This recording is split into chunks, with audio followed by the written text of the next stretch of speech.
ಓಂ ಶಾಂತಿ. ಇಂದಿನ ಮುರಳಿಯ ದಿನಾಂಕ 4/3/2025. ಪ್ರಾಪ್ತ ಮುರಳಿ. ಓಂ ಶಾಂತಿ. ಬಾಪ್ತಾದ ಮಧುಬನ. ಮಧುರ ಮಕ್ಕಳೇ, ಯಾರು ಆರಂಭದಿಂದ ಭಕ್ತಿ ಮಾಡಿದ್ದಾರೆ, 84 ಜನ್ಮಗಳನ್ನು ತೆಗೆದುಕೊಂಡಿದ್ದಾರೆಯೋ ಅವರು ಈ ಜ್ಞಾನವನ್ನು ಬಹಳ ರುಚಿಯಿಂದ ಕೇಳುತ್ತಾರೆ, ಸನ್ನೆಯಿಂದಲೇ ತಿಳಿದುಕೊಳ್ಳುತ್ತಾರೆ. ಪ್ರಶ್ನೆ: ದೇವಿ ದೇವತಾ ಮನೆತನಕ್ಕೆ ಸಮೀಪದ ಆತ್ಮಗಳೇ ಅಥವಾ ದೂರದವರೇ ಎಂಬುದನ್ನು ಪರಿಶೀಲನೆ ಮಾಡುವುದು ಹೇಗೆ? ಉತ್ತರ: ಯಾರು ನಿಮ್ಮ ದೇವತಾ ಮನೆತನದ ಆತ್ಮಗಳಿರುವರೋ ಅವರಿಗೆ ಜ್ಞಾನದ ಎಲ್ಲಾ ಮಾತುಗಳು ಕೇಳುತ್ತಿದ್ದಂತೆ ಸರಿ ಎನಿಸುತ್ತದೆ. ಅವರು ತಬ್ಬಿಬ್ಬಾಗುವುದಿಲ್ಲ. ಎಷ್ಟು ಹೆಚ್ಚಿನ ಭಕ್ತಿ ಮಾಡುವವರು ಅಷ್ಟು ಹೆಚ್ಚು ಜ್ಞಾನವನ್ನು ಕೇಳುವ ಪ್ರಯತ್ನ ಪಡುತ್ತಾರೆ. ಅಂದಾಗ ಮಕ್ಕಳು ನಾಡಿಯನ್ನು ನೋಡಿ ಸೇವೆ ಮಾಡಬೇಕು. ಓಂ ಶಾಂತಿ. ಆತ್ಮಿಕ ತಂದೆಯು ಕುಳಿತು ಆತ್ಮೀಯ ಮಕ್ಕಳಿಗೆ ತಿಳಿಸುತ್ತಾರೆ. ಇದನ್ನು ಮಕ್ಕಳು ತಿಳಿದುಕೊಂಡಿದ್ದೀರಿ. ತಂದೆಯು ನಿರಾಕಾರನಾಗಿದ್ದಾರೆ. ಈ ಶರೀರದ ಮೂಲಕ ಕುಳಿತು ತಿಳಿಸುತ್ತಾರೆ. ನಾವು ಆತ್ಮಗಳು ಸಹ ನಿರಾಕಾರಿಗಳಾಗಿದ್ದೇವೆ. ಈ ಶರೀರದಿಂದ ಕೇಳುತ್ತೇವೆ ಅಂದಾಗ ಈಗ ಇಬ್ಬರು ತಂದೆಯರು ಒಟ್ಟಿಗೆ ಇದ್ದಾರಲ್ಲವೇ? ಇಬ್ಬರು ತಂದೆಯರು ಇಲ್ಲಿದ್ದಾರೆಂಬುದು ಮಕ್ಕಳಿಗೆ ತಿಳಿದಿದೆ. ಮೂರನೇ ತಂದೆಯನ್ನಂತೂ ಅರಿತುಕೊಂಡಿದ್ದೀರಿ. ಆದರೆ ಅವರಿಗಿಂತಲೂ ಇವರೇ ಬ್ರಹ್ಮ ಒಳ್ಳೆಯವರಾಗಿದ್ದಾರೆ. ಇವರಿಗಿಂತಲೂ ಶಿವತಂದೆ ಇನ್ನೂ ಒಳ್ಳೆಯವರಾಗಿದ್ದಾರೆ. ನಂಬರ್ 1 ಇದ್ದಾರಲ್ಲವೇ? ಆದ್ದರಿಂದ ಈ ಲೌಕಿಕದಿಂದ ಸಂಬಂಧವು ತುಂಡಾಗಿ ಇವರಿಬ್ಬರೊಂದಿಗೆ ಸಂಬಂಧ ಸೇರ್ಪಡುತ್ತದೆ. ಮನುಷ್ಯರಿಗೆ ಹೇಗೆ ತಿಳಿಸಿಕೊಡಬೇಕು ಎಂಬುದು ತಂದೆ ತಿಳಿಸುತ್ತಾರೆ. ನಿಮ್ಮ ಬಳಿ ಮೇಳ ಪ್ರದರ್ಶನಿಯಲ್ಲಿ ಅನೇಕರು ಬರುತ್ತಾರೆ. ಇದು ಸಹ ನಿಮಗೆ ಅರ್ಥವಾಗಿದೆ. ಎಲ್ಲರೂ 84 ಜನ್ಮಗಳನ್ನು ತೆಗೆದುಕೊಳ್ಳುವುದಿಲ್ಲ. ಅಂದಾಗ ಇವರು 84 ಜನ್ಮಗಳನ್ನು ತೆಗೆದುಕೊಳ್ಳುವರೇ ಅಥವಾ 10 ಜನ್ಮಗಳನ್ನು ತೆಗೆದುಕೊಳ್ಳುವರೇ ಅಥವಾ 20 ಜನ್ಮಗಳನ್ನು ತೆಗೆದುಕೊಳ್ಳುವರೇ ಎಂದು ಹೇಗೆ ತಿಳಿಯುತ್ತದೆ? ಈಗ ನೀವು ಮಕ್ಕಳಂತೂ ತಿಳಿದುಕೊಂಡಿರುವಿರಿ. ಯಾರು ಆರಂಭದಿಂದ ಹೆಚ್ಚಿನ ಭಕ್ತಿ ಮಾಡಿರುವರೋ ಅವರಿಗೆ ಫಲವೂ ಸಹ ಅಷ್ಟೇ ಬೇಗನೆ ಮತ್ತು ಒಳ್ಳೆಯ ಫಲವು ಸಿಗುವುದು.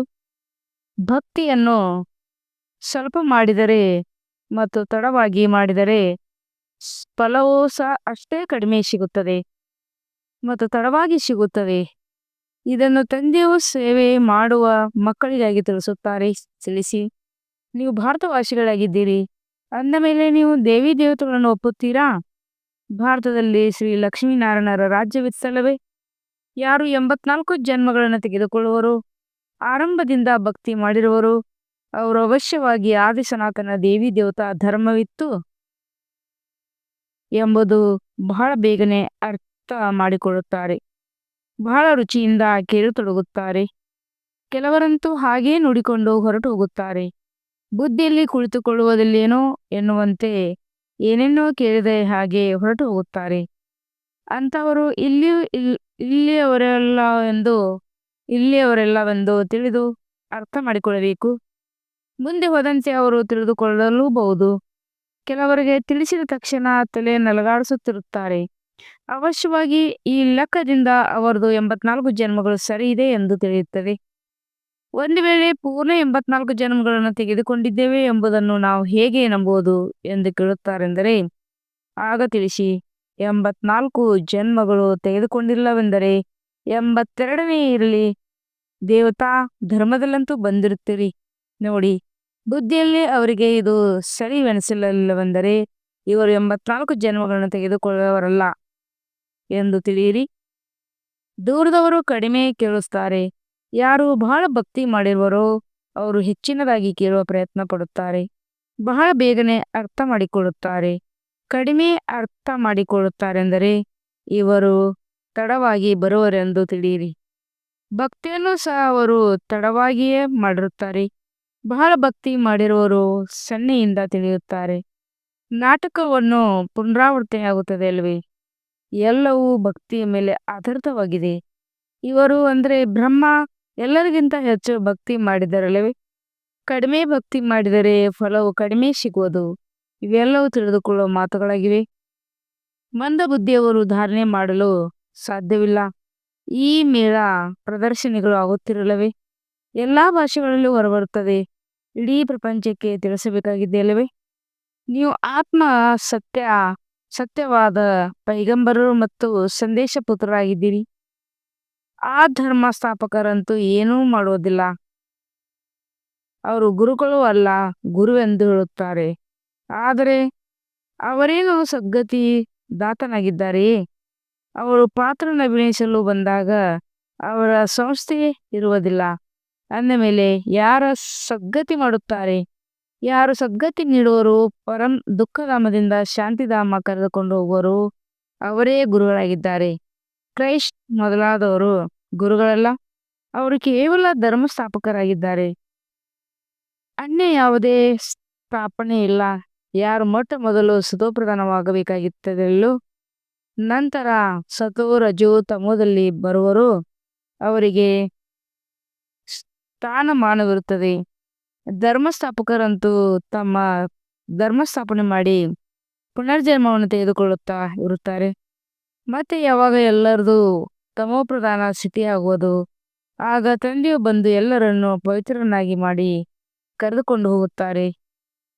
ಪಾವನರಾದ ಮೇಲೆ ಮತ್ತೆ ಈ ಪತಿತ ಪ್ರಪಂಚದಲ್ಲಿರುವುದಿಲ್ಲ. ಪವಿತ್ರ ಆತ್ಮಗಳು ಮುಕ್ತಿಯಲ್ಲಿ ಹೋಗುತ್ತಾರೆ, ನಂತರ ಜೀವನ್ಮುಕ್ತಿಯಲ್ಲಿ ಬರುತ್ತಾರೆ. ಭಗವಂತನು ಮುಕ್ತಿದಾತನಾಗಿದ್ದಾರೆ, ಮಾರ್ಗದರ್ಶಕನೂ ಆಗಿದ್ದಾರೆ ಎಂದು ಹೇಳುತ್ತಾರೆ. ಆದರೆ ಇದರ ಅರ್ಥವನ್ನು ತಿಳಿದುಕೊಂಡಿಲ್ಲ.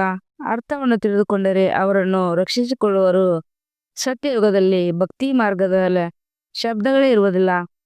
ಎಲ್ಲರೂ ತಮ್ಮ ತಮ್ಮ ಪಾತ್ರವನ್ನು ಅಭಿನಯಿಸುವುದು ಸಹ ನಾಟಕದ ನಿಗದಿಯಾಗಿದೆ. ಯಾರೊಬ್ಬರೂ ಸದ್ಗತಿಯನ್ನು ಹೊಂದಲು ಸಾಧ್ಯವಿಲ್ಲ. ಈಗ ನಿಮಗೆ ಈ ಜ್ಞಾನವು ಸಿಗುತ್ತದೆ. ತಂದೆಯೂ ಸಹ ಹೇಳುತ್ತಾರೆ, ನಾನು ಕಲ್ಪಕಲ್ಪವೂ ಕಲ್ಪದ ಸಮಯದಲ್ಲಿ ಬರುತ್ತೇನೆ ಎಂದು. ಇದಕ್ಕೆ ಕಲ್ಯಾಣಕಾರಿ ಸಂಗಮ ಯುಗ ಎಂದು ಕರೆಯಲಾಗುತ್ತದೆ. ಮತ್ಯಾವುದೇ ಯುಗವು ಕಲ್ಯಾಣಕಾರಿಯಲ್ಲ. ಸತ್ಯಯುಗ ಮತ್ತು ತ್ರೇತಾಯುಗ ಸಂಗಮಕ್ಕೆ ಯಾವುದೇ ಮಹತ್ವಕ್ಕೆ ಇಲ್ಲ.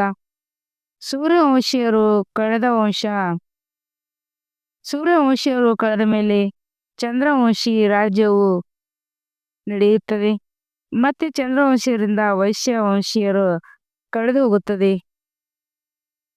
ಚಂದ್ರವಂಶವು ಅದರ ನಂತರ ಏನಾದರೂ ಎಂಬುದು ತಿಳಿದಿಲ್ಲ. ಚಿತ್ರಗಳಿರುತ್ತವೆ. ಆದ್ದರಿಂದ ಸೂರ್ಯವಂಶಿ ನಮ್ಮ ಹಿರಿಯರಾಗಿದ್ದಾರೆ. ಈ ಚಂದ್ರವಂಶೀಯರು ಎಂಬುದು ತಿಳಿದುಕೊಳ್ಳುತ್ತಾರೆ. ಇವರು ಸತ್ಯಯುಗದಲ್ಲಿ ಮಹಾರಾಜ, ಇವರು ರಾಜ, ಹಿರಿಯ ದಂತರಾಗಿದ್ದರು. ಆದರೂ ಸಹ ಅವರು ಅನುತ್ತೀರ್ಣರಾದರಲ್ಲವೇ? ಈ ಯಾವುದೇ ಶಾಸ್ತ್ರಗಳಲ್ಲಿ ಈ ಸಮಾವೇಶ ತಂದೆಯು ತಿಳಿದುಕೊಡಿಸುತ್ತಾರೆ. ಈ ಸಮಯದಲ್ಲಿ ತಂದೆ ತಿಳಿಸಿಕೊಡುತ್ತಾರೆ, ಹೇ ತಂದೆಯೇ, ನಮ್ಮನ್ನು ಮುಕ್ತಿಗೊಳಿಸಿ ಪತಿತರಿಂದ ಪಾವನ ಮಾಡಿ ಎಂದು ಎಲ್ಲರೂ ಹೇಳುವುದಿಲ್ಲ. ಏಕೆಂದರೆ ಸುಖಕ್ಕಾಗಿ ಸುಖವು ಕಾವ್ಯವಿಷ್ಟ ಸಮಾನ ಎಂದು ಸನ್ಯಾಸಿಗಳು ಶಾಸ್ತ್ರಗಳಲ್ಲಿ ನಿಂದನೆ ಮಾಡಿಬಿಟ್ಟಿದ್ದಾರೆ. ಮನಃಶಾಂತಿ ಹೇಗೆ ಸಿಗುವುದೆಂದು ಎಲ್ಲರೂ ಕೇಳುತ್ತಾರೆ. ಈಗ ನೀವು ಮಕ್ಕಳು ಅರಿತುಕೊಂಡಿದ್ದೀರಿ. ನಿಮಗೆ ಸುಖ ಶಾಂತಿ ಎರಡೂ ಸಿಗುತ್ತವೆ. ಎಲ್ಲಿ ಶಾಂತಿ ಇರುವುದು ಅಲ್ಲಿ ಸುಖವಿರುತ್ತದೆ, ಅಶಾಂತಿ ಇರುವುದು ಅಲ್ಲಿ ದುಃಖವಿರುತ್ತದೆ. ಸತ್ಯಯುಗದಲ್ಲಿ ಸುಖ ಶಾಂತಿ ಇರುತ್ತದೆ, ಅಲ್ಲಿ ಅಶಾಂತಿ ಇದೆ. ಇದನ್ನು ತಂದೆ ತಿಳಿಸುತ್ತಾರೆ. ನಿಮ್ಮನ್ನು ಮಾಯಾರಾವನು ಎಷ್ಟೊಂದು ತುಚ್ಛ ಬುದ್ಧಿವರನ್ನಾಗಿ ಮಾಡಿಬಿಟ್ಟಿದ್ದಾರೆ. ಇದೂ ಸಹ ನಾಟಕದಲ್ಲಿ ಮಾಡಲ್ಪಟ್ಟಿದೆ. ತಂದೆಯು ತಿಳಿಯುತ್ತಾರೆ, ನಾನು ಸಹ ನಾಟಕದ ಬಂಧನದಲ್ಲಿ ಬಂಧಿತನಾಗಿದ್ದೇನೆ. ನನ್ನ ಪಾತ್ರವೇ ಸಮಯದಲ್ಲಿದೆ, ಅದನ್ನು ನಾನು ಅಭಿನಯಿಸುತ್ತಿದ್ದೇನೆ. ಬಾಬಾಸ್ ಕಲ್ಪಕಲ್ಪವೂ ತಾವೇ ಬಂದು ಭ್ರಷ್ಟಾಚಾರಿ ಪತಿತರಿಂದ ಶ್ರೇಷ್ಠಾಚಾರಿ ಪಾವನರನ್ನಾಗಿ ಮಾಡುತ್ತೀರೆಂದು ಹೇಳುತ್ತೀರಿ. ನೀವು ರಾವಣನ ಮೂಲಕವೇ ಭ್ರಷ್ಟಾಚಾರಿಗಳಾಗಿದ್ದೀರಿ. ಈಗ ತಂದೆಯು ಬಂದು ಮನುಷ್ಯರಿಂದ ದೇವತೆಗಳನ್ನಾಗಿ ಮಾಡುತ್ತಾರೆ. ಇದರ ಯಾವ ಗಾಯನವಿದೆಯೋ ಅದರ ಅರ್ಥವನ್ನು ತಿಳಿದುಕೊಂಡಿಲ್ಲ.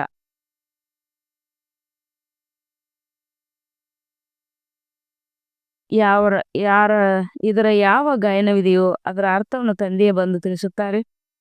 ಆ ಶೀಕರು ತಿಳಿದುಕೊಂಡಿಲ್ಲ. ಅಕಾಲ ಸಿಂಹಾಸನದ ಮೇಲೆ ಕುಳಿತುಕೊಳ್ಳುತ್ತಾರೆ. ಆದರೆ ತಂದೆಯು ತಿಳಿಸಿದ್ದಾರೆ, ಅರ್ಥವೇನು ನಿಮಗೆ? ಇದರ ಆತ್ಮಗಳು ಅಕಾಲ ಕುಳಿತುಕೊಳ್ಳುತ್ತಾರೆ, ತಿಳಿದುಕೊಳ್ಳುವುದಿಲ್ಲ. ಅರ್ಥವನ್ನು ಅಕಾಲ ಮೃತರಾಗಿದ್ದಾರೆ. ರಥವಾಗಿ ಪರಂಧಾಮವನ್ನು ಮೇಲೆ ಅರ್ಥವೇನೇನು ನಿಮಗೆ? ಇದರ ಆತ್ಮಗಳು ಆತ್ಮಕ್ಕೆ ಈ ಶರೀರವು ಅಕಾಲ ಅಕಾಲ ಮೃತ್ಯು ಕಬಳಿಸುವುದಿಲ್ಲವೋ? ಅಂತ ಆತ್ಮವು ವಿರಾಜಮಾನವಾಗಿದೆ.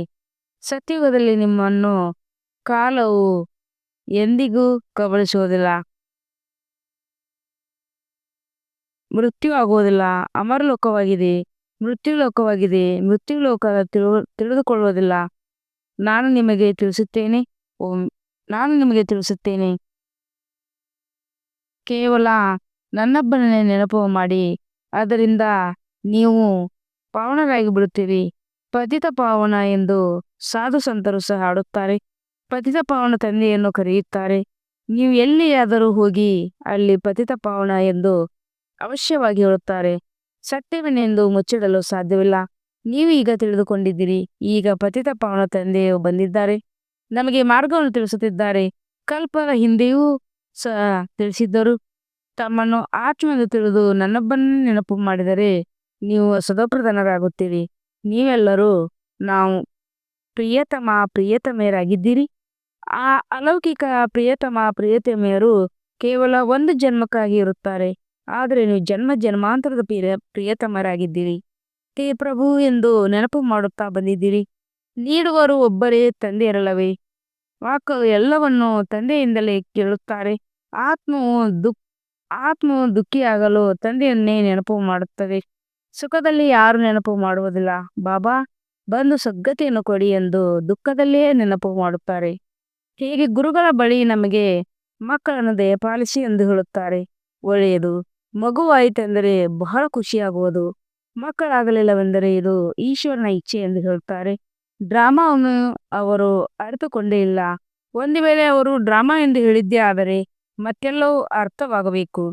ನೀವು ಡ್ರಾಮಾವನ್ನು ಚೆನ್ನಾಗಿ ಅರಿತುಕೊಂಡಿದ್ದೀರಿ, ಮತ್ತಾರೂ ಅರಿತುಕೊಂಡಿಲ್ಲ. ಇದು ಯಾವುದೇ ಶಾಸ್ತ್ರಗಳಲ್ಲಿಯೂ ಇಲ್ಲ.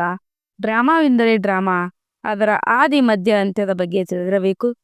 ತಂದೆಯು ತಿಳಿಸುತ್ತಾರೆ, ನಾನು ಪ್ರತಿ 5,000 ವರ್ಷಗಳ ನಂತರ ಬರುತ್ತೇನೆ. ಈ 4 ಯುಗಗಳು ಸರಿಸಮಾನವಾಗಿದೆ. ಸ್ವಸ್ತಿಕ ಚಿತ್ರಕ್ಕೆ ಬಹಳ ಮಹತ್ವಿಕೆ ಇದೆಯಲ್ಲವೇ? ಖಾತೆಯಲ್ಲಿಯೂ ಸಹ ಈ ಸ್ವಸ್ತಿಕ ಚಿತ್ರವನ್ನು ಬಿಡಿಸುತ್ತಾರೆ. ಇದೂ ಸಹ ಖಾತೆಯಾಗಿದೆ ಅಲ್ಲವೇ? ನಮ್ಮದು ಲಾಭವು ಹೇಗಾಗುತ್ತದೆ ಮತ್ತು ನಷ್ಟವು ಹೇಗಾಗುತ್ತದೆ? ನಷ್ಟವಾಗುತ್ತಾ ಆಗುತ್ತಾ ಈಗ ಸಂಪೂರ್ಣ ನಷ್ಟವಾಗಿ ಬಿಟ್ಟಿದೆ. ಇದು ಸೋಲು ಗೆಲುವಿನ ಆಟವಾಗಿದೆ. ಹಣ ಮತ್ತು ಆರೋಗ್ಯವಿದ್ದಾಗ ಸುಖವಿರುತ್ತದೆ. ಹಣ ಆರೋಗ್ಯವಿಲ್ಲದೆಂದರೆ ಸುಖವಿಲ್ಲ. ನಿಮ್ಮ ಆರೋಗ್ಯ ಐಶ್ವರ್ಯ ಎರಡನ್ನೂ ಕೊಡುತ್ತೇನೆ. ಈಗ ಸಂತೋಷವು ಇದ್ದೇ ಇರುತ್ತದೆ. ಯಾರಾದರೂ ಶರೀರ ಬಿಟ್ಟರೆ ಇಂಥವರು ಸ್ವರ್ಗವಸ್ಥರಾದರೆಂದು ಹೇಳುತ್ತಾರೆ, ಆದರೆ ಒಳಗೆ ದುಃಖಿಯಾಗಿರುತ್ತಾರೆ. ಅರೆ, ಇದರಲ್ಲಿ ಇನ್ನೂ ಹೆಚ್ಚು ಖುಷಿಯಾಗಬೇಕಲ್ಲವೇ? ಅವರ ಆತ್ಮ ಮತ್ತು ನರಕದಲ್ಲಿ ಏಕೆ ಕರೆಯುತ್ತೀರಿ? ಏನು ತಿಳುವಳಿಕೆ ಇಲ್ಲ. ಈಗ ತಂದೆಯು ಬಂದು ಇವೆಲ್ಲ ಮಾತುಗಳನ್ನು ತಿಳಿಸುತ್ತಾರೆ. ಬೀಜ ಮತ್ತು ವೃಕ್ಷದ ರಹಸ್ಯವನ್ನು ತಿಳಿಸಿಕೊಡುತ್ತಾರೆ. ಈ ರೀತಿ ವೃಕ್ಷವನ್ನು ಮತ್ತಾರು ಮಾಡಲು ಸಾಧ್ಯವಿಲ್ಲ. ಈ ಚಿತ್ರವನ್ನು ಈ ಬ್ರಹ್ಮರವರು ಮಾಡಲಿಲ್ಲ. ಇವರಿಗೆ ಯಾರು ಗುರುವಿಲ್ಲ. ಒಂದು ವೇಳೆ ಇವರಿಗೆ ಗುರುವಿದ್ದರೆ ಅನ್ಯ ಶಿಷ್ಯರು ಇರುತ್ತಿದ್ದರಲ್ಲವೇ? ಇವರಿಗೆ ಯಾವುದೋ ಗುರು ಕಲಿಸಿದ್ದಾರೆ ಅಥವಾ ಪರಮಾತ್ಮ ಶಕ್ತಿಯು ಪ್ರವೇಶ ಮಾಡುತ್ತದೆ ಎಂದು ಮನುಷ್ಯರು ತಿಳಿಯುತ್ತಾರೆ. ಅರೆ, ಪರಮಾತ್ಮನ ಪ್ರವೇಶಿಸುತ್ತಾರೆ ಹೊರತು ಪರಮಾತ್ಮನ ಶಕ್ತಿಯು ಹೇಗೆ ಪ್ರವೇಶ ಮಾಡುತ್ತದೆ? ಪಾಪ, ಏನೇನೂ ತಿಳಿದುಕೊಂಡಿಲ್ಲ. ಸ್ವಯಂ ತಂದೆ ತಿಳಿಸುತ್ತಾರೆ, ನಾನು ಸಾಧಾರಣ ವೃದ್ಧನ ತನುವಿನಲ್ಲಿ ಬರುತ್ತೇನೆ, ಬಂದು ನಿಮಗೆ ಓದಿಸುತ್ತೇನೆ ಎಂದು ತಂದೆಯು ಹಿಂದೆಯೂ ನಿಮಗೆ ತಿಳಿಸಿದ್ದೇನು. ಇದನ್ನು ಇವರು ಬ್ರಹ್ಮ ಸಹ ಕೇಳುತ್ತಾರೆ. ಗಮನವೆಲ್ಲವೂ ನನ್ನ ಮೇಲಿದೆ. ಇವರು ಸಹ ವಿದ್ಯಾರ್ಥಿಯಾಗಿದ್ದಾರೆ. ಇವರು ತಮಗೆ ಮತ್ತೇನು ಹೇಳಿಕೊಳ್ಳುವುದಿಲ್ಲ. ಪ್ರಜಾಪಿತನಾದರೂ ವಿದ್ಯಾರ್ಥಿಯಾಗಿದ್ದಾರೆ. ಒಳ್ಳೆ, ಇವರು ವಿನಾಶವನ್ನು ನೋಡಿದ್ದಾರೆ, ಆದರೆ ಏನೂ ಅರ್ಥವಾಗಿರಲಿಲ್ಲ. ನಿಧಾನವಾಗಿ ಎಲ್ಲವನ್ನು ಅರ್ಥ ಮಾಡಿಕೊಂಡರು. ಹೇಗೆ ನೀವೀಗ ತಿಳಿದುಕೊಳ್ಳುತ್ತಾ ಹೋಗುತ್ತಿದ್ದೀರಿ, ತಂದೆಯು ನಿಮಗೆ ತಿಳಿಸುತ್ತಾರೆ. ಆಗ ಮಧ್ಯದಲ್ಲಿ ಇವರು ಬ್ರಹ್ಮ ತಿಳಿದುಕೊಳ್ಳುತ್ತಾರೆ ತಿಳಿದುಕೊಳ್ಳುತ್ತಾ ಹೋಗುತ್ತಾರೆ, ಓದುತ್ತಾರೆ. ಪ್ರತಿಯೊಬ್ಬ ವಿದ್ಯಾರ್ಥಿಯು ಓದುವ ಪುರುಷಾರ್ಥ ಮಾಡುತ್ತಾರೆ. ಬ್ರಹ್ಮ ವಿಷ್ಣು ಶಂಕರನು ಸೂಕ್ಷ್ಮ ವಾಸಿಗಳಾಗಿದ್ದಾರೆ. ಅವರ ಪಾತ್ರವೇನೆಂಬುದನ್ನು ಯಾರೂ ತಿಳಿದುಕೊಂಡಿಲ್ಲ. ಶಿವ ತಂದೆ ಪ್ರತಿಯೊಂದು ಮಾತನ್ನು ತಾವಾಗಿ ತಿಳಿಸುತ್ತಾರೆ. ನೀವು ಯಾವುದೇ ಪ್ರಶ್ನೆಯನ್ನು ಕೇಳುವ ಅವಶ್ಯಕತೆ ಇಲ್ಲ. ಮೇಲೆ ಶಿವ ಪರಮಾತ್ಮನಿದ್ದಾರೆ, ಅವರ ನಂತರ ದೇವತೆಗಳು ಅಂದ ಮೇಲೆ ಅವರನ್ನು ಸೇರಿಸಲು ಹೇಗೆ ಸಾಧ್ಯ? ಈಗ ನೀವು ಮಕ್ಕಳು ತಿಳಿದುಕೊಂಡಿದ್ದೀರಿ. ತಂದೆಯು ಬಂದು ಇದರಲ್ಲಿ ಪ್ರವೇಶ ಮಾಡುತ್ತಾರೆ. ಆದ್ದರಿಂದ ಬಾಪ್ತಾದ ಎಂದೂ ಹೇಳಲಾಗುತ್ತದೆ, ತಂದೆಯು ಬೇರೆ, ಈ ದಾದಾ ಬೇರೆಯಾಗಿದ್ದಾರೆ. ಶಿವನ ತಂದೆ ಈ ದಾದಾರವರು ಬ್ರಹ್ಮನಾಗಿದ್ದಾರೆ. ಆಸ್ತಿಯು ಶಿವ ತಂದೆಯಿಂದ ಸಿಗುತ್ತದೆ ಅಲ್ಲವೇ? ಬ್ರಹ್ಮನ ಮಕ್ಕಳೇ ನೀವೆಲ್ಲರೂ ಬ್ರಾಹ್ಮಣರಾಗಿದ್ದೀರಿ. ನಾಟಕದ ಅನುಸಾರ ತಂದೆಯು ದತ್ತು ಮಾಡಿಕೊಂಡಿದ್ದಾರೆ ತಿಳಿಸುತ್ತಾರೆ. ಇವರು ನಂಬರ್ 1 ಭಕ್ತರಾಗಿದ್ದಾರೆ. 84 ಜನ್ಮಗಳನ್ನು ಸಹ ಇವರೇ ತಿಳಿದುಕೊಂಡಿದ್ದಾರೆ ಮತ್ತು ಇವರಿಗೆ ಶ್ಯಾಮಸುಂದರನೆಂದು ಹೇಳುತ್ತಾರೆ.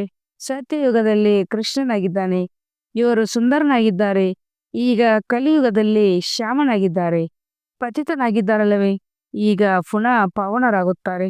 ನೀವು ಸಹ ಇದೇ ರೀತಿ ಪಾವನರಾಗುತ್ತೀರಿ. ಇದು ಕಬ್ಬಿಣದ ಸಮಾನ ಪ್ರಪಂಚ, ಅದು ಚಿನ್ನದ ಸಮಾನ ಪ್ರಪಂಚವಾಗಿದೆ. ಈ ಏಣಿಯ ಚಿತ್ರದ ಬಗ್ಗೆ ಯಾರಿಗೂ ತಿಳಿದಿಲ್ಲ. ಕೊನೆಯಲ್ಲಿ ಯಾರು ಬರುವರು, ಅವರು 84 ಜನ್ಮಗಳನ್ನು ತಿಳಿದುಕೊಳ್ಳುವುದಿಲ್ಲ. ಅವರು ಅವಶ್ಯವಾಗಿ ಕಡಿಮೆ ಜನ್ಮಗಳನ್ನು ತೆಗೆದುಕೊಳ್ಳುತ್ತಾರೆ. ಅಂದಮೇಲೆ ಅವರನ್ನು ಏಣಿಯ ಚಿತ್ರದಲ್ಲಿ ತೋರಿಸಲು ಹೇಗೆ ಸಾಧ್ಯ? ತಂದೆ ತಿಳಿಸುತ್ತಾರೆ, ಎಲ್ಲರಿಗಿಂತ ಹೆಚ್ಚಿನ ಜನ್ಮಗಳನ್ನು ಯಾರು ತೆಗೆದುಕೊಳ್ಳುತ್ತಾರೆ, ಎಲ್ಲರಿಗಿಂತ ಕಡಿಮೆ ಜನ್ಮವನ್ನು ಯಾರು ತೆಗೆದುಕೊಳ್ಳುತ್ತಾರೆ? ಇದು ಜ್ಞಾನವಾಗಿದೆ. ತಂದೆ ಜ್ಞಾನಪೂರ್ಣ ಪತಿತ ಪಾವನರಾಗಿದ್ದಾರೆ. ಆದಿ ಮಧ್ಯ ಅಂತ್ಯದ ಜ್ಞಾನವನ್ನು ತಿಳಿಸುತ್ತಾರೆ. ಸನ್ಯಾಸಿಗಳೆಲ್ಲರೂ ನೇತಿ ನನಗೆ ಗೊತ್ತಿಲ್ಲ ಎಂದು ಹೇಳುತ್ತಾ ಬಂದಿದ್ದಾರೆ. ತಮ್ಮ ಆತ್ಮವನ್ನೇ ತಿಳಿದುಕೊಂಡಿಲ್ಲವೆಂದರೆ ಮತ್ತೆ ತಂದೆಯನ್ನು ಹೇಗೆ ತಿಳಿಸಿಕೊಡುತ್ತಾರೆ? ಕೇವಲ ನಾಮ ಮಾತ್ರ ಹೇಳುತ್ತಾರೆ. ಈಗ ಆತ್ಮವೆಂದರೇನು ತಿಳಿದುಕೊಂಡಿಲ್ಲ. ಈಗ ನಿಮಗೆ ಅರ್ಥವಾಗಿದೆ. ಆತ್ಮ ಅವಿನಾಶಿಯಾಗಿದೆ. ಅದರಲ್ಲಿ 84 ಜನ್ಮಗಳ ಅವಿನಾಶಿ ಪಾತ್ರವು ನಿಗದಿಯಾಗಿದೆ. ಇಷ್ಟು ಸೂಕ್ಷ್ಮವಾದ ಆತ್ಮದಲ್ಲಿ ಇಷ್ಟೊಂದು ಪಾತ್ರವು ನಿಗದಿಯಾಗಿದೆ. ಯಾರು ಒಳ್ಳೆಯ ರೀತಿಯಲ್ಲಿ ಕೇಳುತ್ತಾರೆ ಮತ್ತು ತಿಳಿದುಕೊಳ್ಳುತ್ತಾರೆಯೋ ಅವರು ಸಮೀಪದವರೆಂದು ತಿಳಿಯಲಾಗುತ್ತದೆ. ಬುದ್ಧಿಯಲ್ಲಿ ಕುಳಿತುಕೊಳ್ಳುವುದಿಲ್ಲವೆಂದರೆ ಅವರು ತಡವಾಗಿ ಬರುವವರಾಗಿರುವರು. ತಿಳಿಸುವ ಸಮಯದಲ್ಲಿ ನಾಡಿ ನೋಡಬೇಕಾಗಿದೆ. ತಿಳಿಸುವವರು ಸಹ ನಂಬರ್ 1 ಇದ್ದಾರಲ್ಲವೇ? ನಿಮ್ಮದು ಇದು ವಿದ್ಯೆಯಾಗಿದೆ. ರಾಜಧಾನಿ ಸ್ಥಾಪನೆ ಆಗುತ್ತಿದೆ. ಇದರಲ್ಲಿ ಕೆಲವರು ಶ್ರೇಷ್ಠಾತಿ ಶ್ರೇಷ್ಠ ರಾಜಧಾನಿಯನ್ನು ಪಡೆಯುತ್ತಾರೆ. ಇನ್ನು ಕೆಲವರು ಪ್ರಜೆಗಳಲ್ಲಿ ನೌಕರ ಚಾಕರರಾಗುತ್ತಾರೆ. ಆದರೆ ವಿಚಿತ್ರವೇನೆಂದರೆ ಸತ್ಯಯುಗದಲ್ಲಿ ಯಾವುದೇ ದುಃಖವಿರುವುದಿಲ್ಲ. ಅದಕ್ಕೆ ಸುಖಧಾಮ ಸ್ವರ್ಗವೆಂದು ಕರೆಯಲಾಗುತ್ತದೆ. ಸ್ವರ್ಗವಿತ್ತು, ಅದು ಕಳೆದು ಹೋಗಿದೆ. ಆದ್ದರಿಂದಲೇ ನೆನಪು ಮಾಡುತ್ತಿರಲಿಲ್ಲವೇ? ಸ್ವರ್ಗವು ಮೇಲಿರಬೇಕೆಂದರೆ ಮನುಷ್ಯರು ತಿಳಿಸುತ್ತಾರೆ. ದಿಲವಾಡ ಮಂದಿರದಲ್ಲಿ ನಿಮ್ಮ ಸಂಪೂರ್ಣ ನೆನಪಾರ್ಥವಿದೆ. ಆದಿದೇವ ಮತ್ತು ಆದಿದೇವಿ ಹಾಗೂ ಮಕ್ಕಳು ಕೆಳಗೆ ತಪಸ್ಸಿನಲ್ಲಿ ಕುಳಿತಿದ್ದಾರೆ. ಮೇಲೆ ರಾಜಧಾನಿಯು ನಿಂತಿದೆ.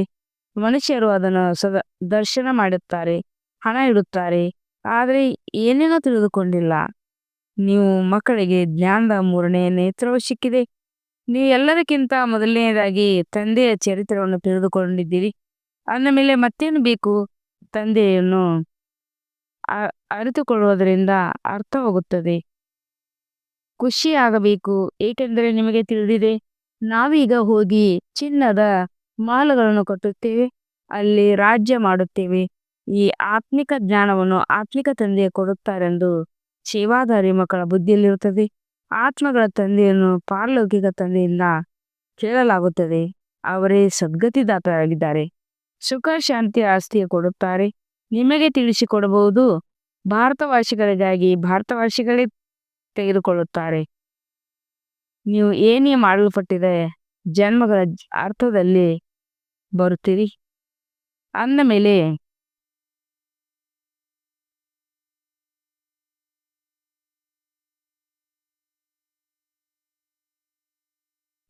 ನೀವು 84 ಜನ್ಮಗಳನ್ನು ತೆಗೆದುಕೊಳ್ಳಲು ಹೇಗೆ ಸಾಧ್ಯ?